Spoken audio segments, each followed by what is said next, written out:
Oh yeah, he's there. Fish on. Oh, that might be a PB. Holy smokes. Oh my God, that's freaking huge. Yeah, it's a big musky. All right, girl. Ah, bit my chin. Oh, I'm gonna be bleeding now. All right, first drop here, guys. Got a red October tube here, black, because black is the best color in musky fishing. All right, first swim. We interrupt this broadcast to bring you a tackle talk from the basement. Just kidding, upstairs. Darcy's garage. No, we're not. I'm watching a Chiefs game with my dad and talking about muskies. I don't know what Aaron's talking about. Hey guys, grab a seat. Let's talk. So basically, wow, I look really good. Muskies in the lake I'm at. I'll probably even name the lake. I was at Lake Harriet, actually Lake Harriet. Not lying. Actually, I was at Lake Harriet, so cool. And I was fishing the first day.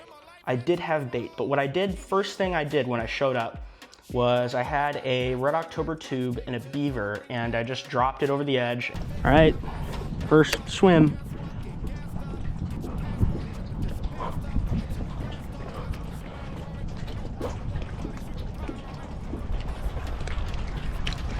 Of course it got tangled.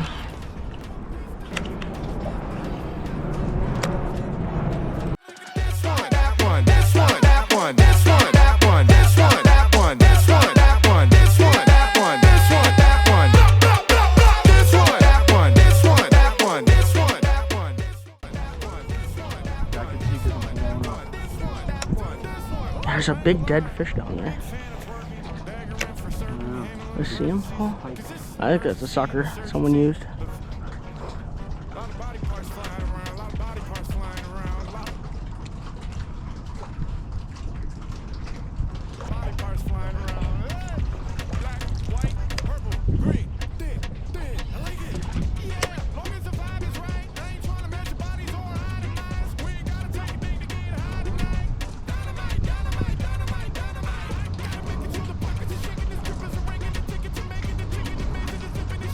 Yeah, no. All right. All right, then. All right. I threw the bait out. I let it go, you know, maybe 6 inches to 2 feet down. And I'm just jigging it in along the sides of the dock because muskies on this lake live in the weeds year round. Maybe during the summer when it's really, really hot, they go suspend out deep. But I think that mostly they're on a weed line and they're just cruising willy-nilly. Now, there are some fish that will use the dock as structure to hide under for shade or for protection or whatever. They just feel safer under there.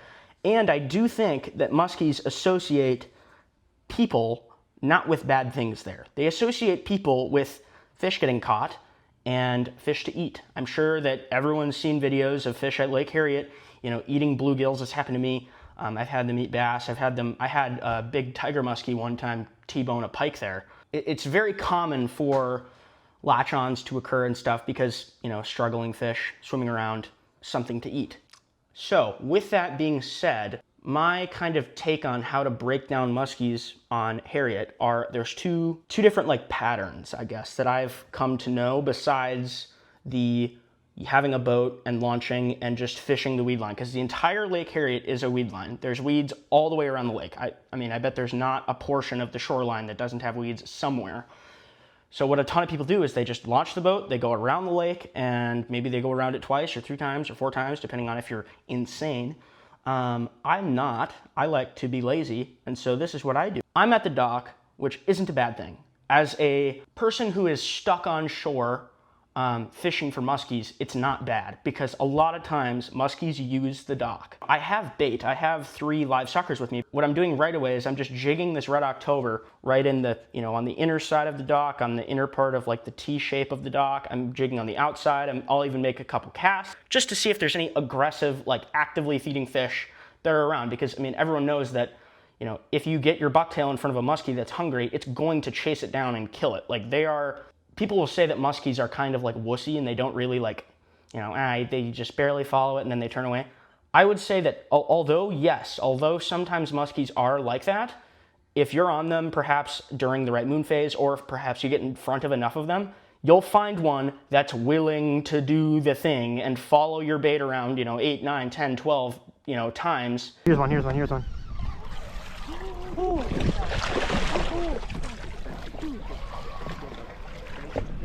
Got her! A musky is really the only fish in my mind that gets so zoned in to a bait that it's not scared of the boat, it's not scared of the rod tip being in the water, they just want to kill the bait. They get so worked up and worked up and worked up, and they're like, I have to kill this thing. There's no, if it gets away from me, that's a meal gone. And it's not a thought process that they have as much of it, just like they're just so dialed into whatever they're chasing. So that's what I'm doing at first, is I'm just throwing out this big tube and jigging it around the dock and seeing if there's one that sits under the dock, because a lot of times there is one that's, perhaps waiting for someone to catch a bluegill or something and eat. I'm not joking, like that's a thing. Here's some footage of that happening. Showing up this first day with a red October, fishing the edges of the dock, fishing the inner parts of the dock, seeing if there's one under the dock. And if there is one under the dock that either eats the tube, great, I've caught the fish on the tube, then I'll leave home and I'll be happy. If I see one and it doesn't eat the tube, which sometimes happens, usually if I do see one, they'll come out for the tube, maybe nip at it, but you usually don't get hooks, then I'll have a sucker ready to go and I'll drop the sucker down and see if he eats the sucker. All right, well, messed around with that a little bit. This is what we're gonna do. We're gonna drop down our first live bait here. We're gonna really quickly get them hooked up.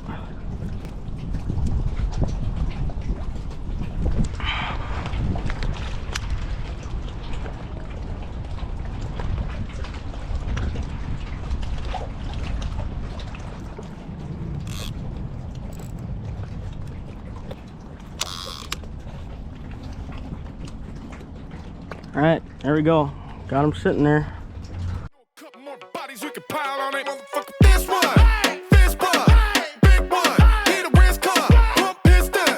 Close the distance. Got a shitty girl by the shit. Be a little sad. Look at this one. That one. This one. That one. This one. That one. This one. That one. If he doesn't eat the sucker for 2 hours or something, then I'll take perhaps a dead sucker and put it down, because here's the pattern that actually does catch me the fish in this video. Spoiler alert.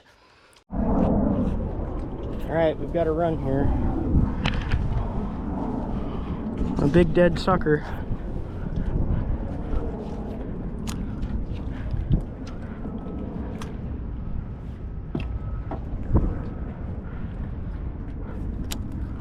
Reel up and see if he's there.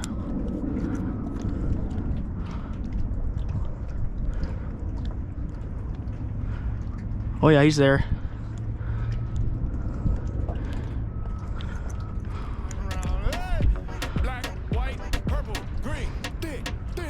Fish on.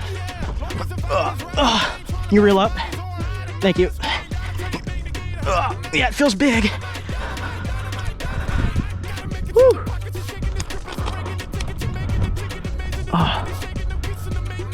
That's gonna be a musky, I think.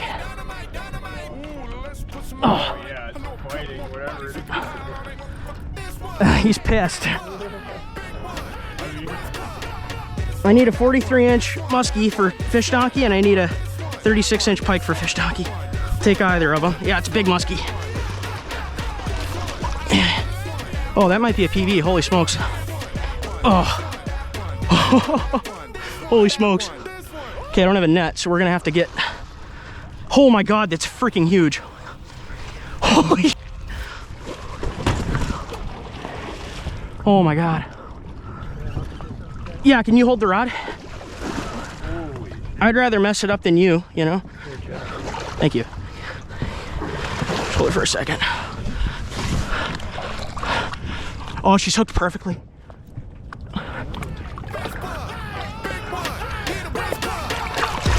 Oh yeah, I got her. Hell yeah. Oh, that's a giant. Oh my God. I got pliers in my bag. Can you grab them? Yeah. Could be. They're in there. They're in there somewhere. Yeah, you just go. Yep, yep. All right, girl. Ah, bit my chin. All right, girl. Bit my chin. Oh, I'm gonna be bleeding now. She just bit my chin. Am I bleeding? Yep. That's sick.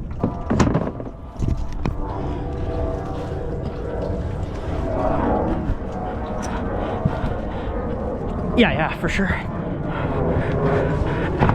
Oh my God, that could be 50. 40, 47 and a half. That could be the same fish we got last year. 47 and 3/4 rounded up. Jaws touching. 47 and 3/4. You take a picture with this phone really quick? Yeah, on the app. Is it set on the app? Yep. Right. Just press the camera button. Perfect. Let me get one for myself. All right, great job. All right, now I need you to, can you press the record button and watch her swim away? Which one? Sorry. Right. Oh, right. Yep. All right. Get me holding the fish, big fish, and then lean over with me, just so we can see her go. Wow, that is a beauty. I know. Oh. Okay, girl. Oh my gosh, that's a hog. How much time do you have?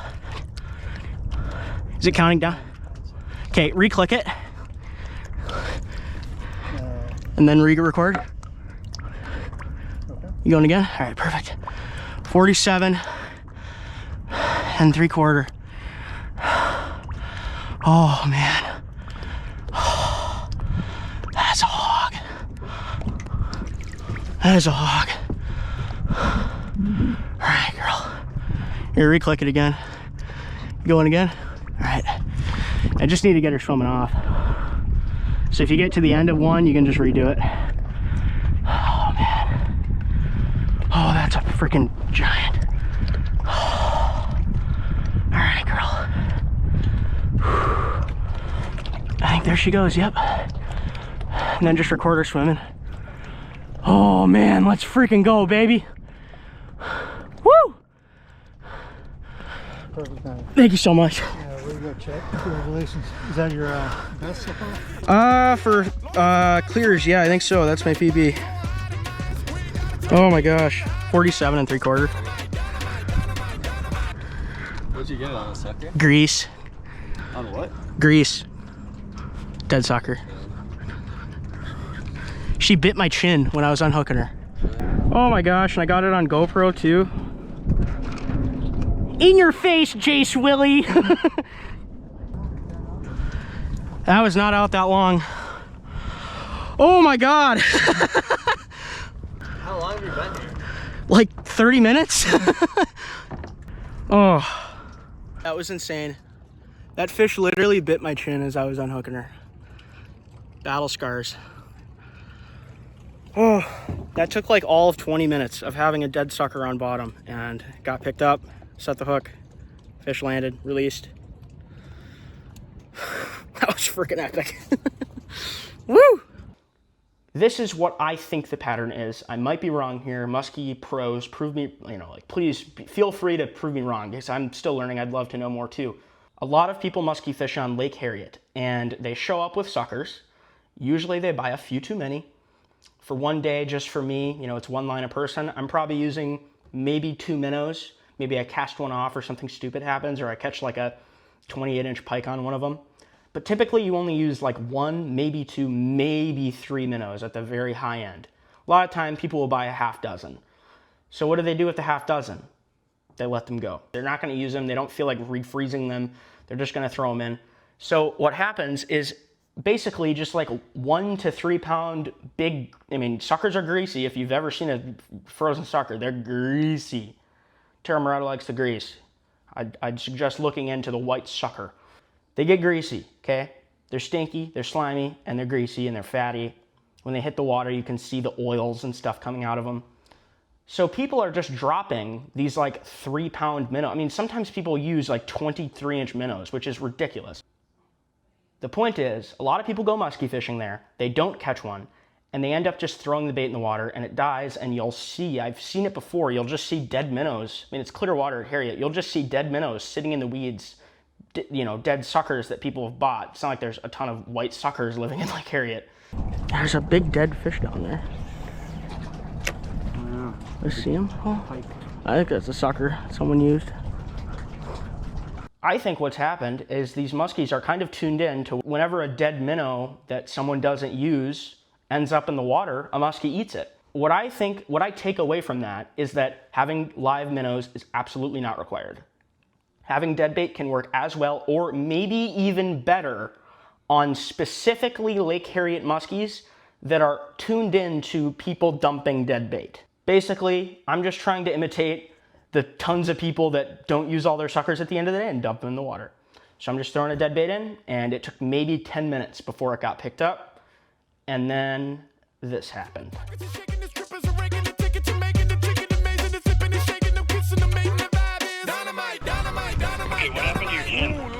She bit me. I was unhooking it, and it popped up and bit my chin. Seriously, come on, dude. It's on video. Okay, are you still bleeding? Is it gonna leave a scar? You can't be putting your head up to a fish. I had to unhook it, dude. I don't know how else to unhook a fish. Do you have to put your head in its mouth? That's not what I did, Dad. It flopped and lunged at my head, and its teeth nicked my chin. There were people that watched it happen. Okay. Is it still bleeding? I don't know. I don't think so. You gotta... Okay. Alright. It's not deep. It's not deep. It doesn't need stitches? No.